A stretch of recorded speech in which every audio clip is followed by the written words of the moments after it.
ఎందుకు చేశారో అనే కుతూహలాన్ని ఓ నిమిషం ఆపుకోండి. ఎందుకంటే అదే కొన్నిసార్లు ప్రాణాల మీదకు తేవచ్చు. అలాంటి క్యూరియాసిటీయే ఓ పార్టీ టౌన్ ప్రెసిడెంట్ హాస్పిటల్ పాలవడానికి కారణమైంది. Hyderabad Nampally railway station. ఉదయం 6 గంటలు. కీచుమంటూ శబ్దం చేసుకుంటూ ముంబై ఎక్స్ప్రెస్ ఆగింది. ఒక్కొక్కరుగా ప్రయాణికులంతా దిగిపోయారు. ఓ 4 గంటల తరువాత ఒక్కొక్క బోగి చెక్ చేసుకుంటూ వెళ్తోన్న జీఆర్పీ పోలీసులకు S3 బోగి టాయిలెట్లో ఒళ్లంతా గాయాలతో స్పృహ లేకుండా పడి ఉన్న ఓ యువకుడు కనిపించాడు. వెంటనే అంబులెన్స్ ని పిలిపించి అతన్ని ఉస్మానియా హాస్పిటల్ కు తరలించారు. ఆ వ్యక్తి ఎవరో ల్యాబొరేటరీలో అన్కాన్షియస్ తో ఉన్నారని మాకు ఇన్ఫర్మేషన్ వచ్చింది. ఆటోని ఎంగేజ్ చేసి ఇమీడియట్ గా మా కానిస్టేబుల్ ని మా అసిస్టెంట్ ని ఇచ్చి పంపించేసాము. పంపిస్తే అక్కడికి వెళ్ళినాక అతను ఓస్లోకి వచ్చాడు. అన్కాన్షియస్ నుంచి కాన్షియస్ లోకి వచ్చాడు. నేను వెంటనే వెళ్ళాను. కాన్షియస్ లోకి వచ్చినప్పుడు వెళ్తే అతను మాట్లాడాడు. నేను శివసేన ప్రెసిడెంట్ నండి, బలార్షా ప్రెసిడెంట్ ని. ఇట్లా 17th నన్ను ఎవరో 4 తీసుకెళ్లారు. అక్కడ శివసేన మీటింగ్ అటెండ్ చేసిన తర్వాత అని చెప్పాడు. చికిత్స అనంతరం కోలుకున్న ఆ యువకుడు తన వివరాలు వెల్లడించాడు. అతని పేరు ప్రకాష్ పవార్.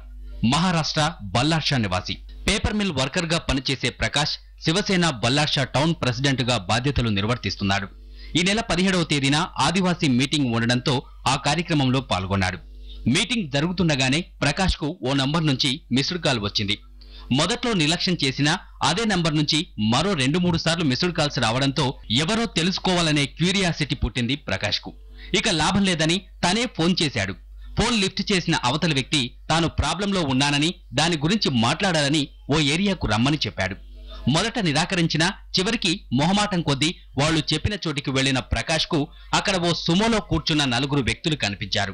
వాళ్లతో మాట్లాడుతుండగానే సడన్ గా అటాక్ చేసిన ఆ 4 అగంతకులు మత్తుమందు వాసన చూపెట్టారు. స్పృహ తప్పిన ప్రకాష్ ను కిడ్నాప్ చేసి ఓ అజ్ఞాత ప్రదేశంలో ఉంచి వారం రోజుల పాటు రకరకాలుగా టార్చర్ పెట్టారు.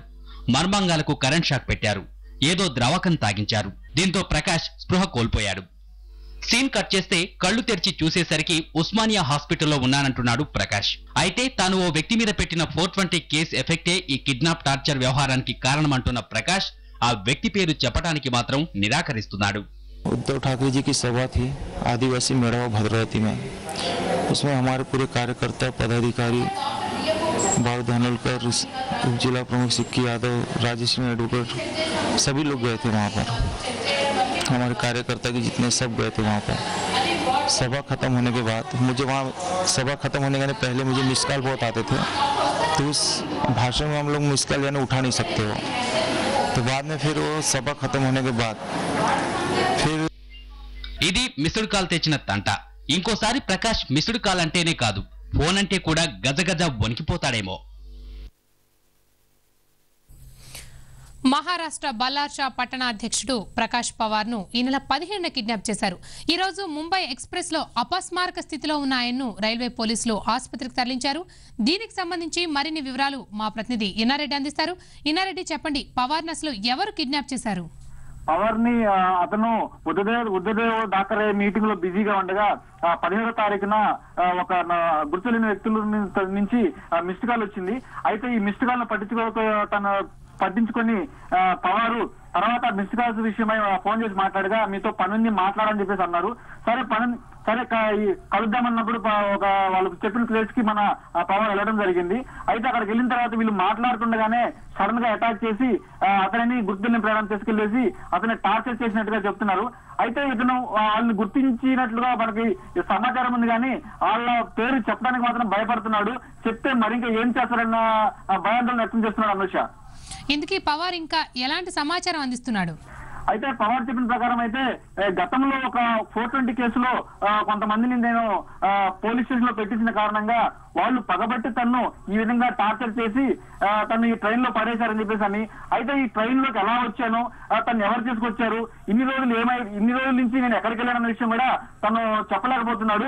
అయితే ఇప్పుడిప్పుడే తను కోలుకుంటున్నాడు కాబట్టి కోలుకుంటున్న తర్వాత ఒక్కొక్కటిగా విషయాల్లో తెలియజేస్తున్నాడు. అయితే ఫుల్ సమాచారం రావాలంటే ఇప్పుడే వాళ్ళ బ్రదర్ వల్ల కూడా పోలీసులు రైల్వే పోలీసులు సమాచారం అందించారు. మీ బ్రదర్ ఇలా అపస్మారక స్థితిలో ఇక్కడ హైదరాబాద్ లో ఉన్నాడు, దాని గురించి రమ్మని చెప్పేసి అని. అయితే మా TV5 కూడా వాళ్ళని కలుసుకునే ప్రయత్నం చేసింది.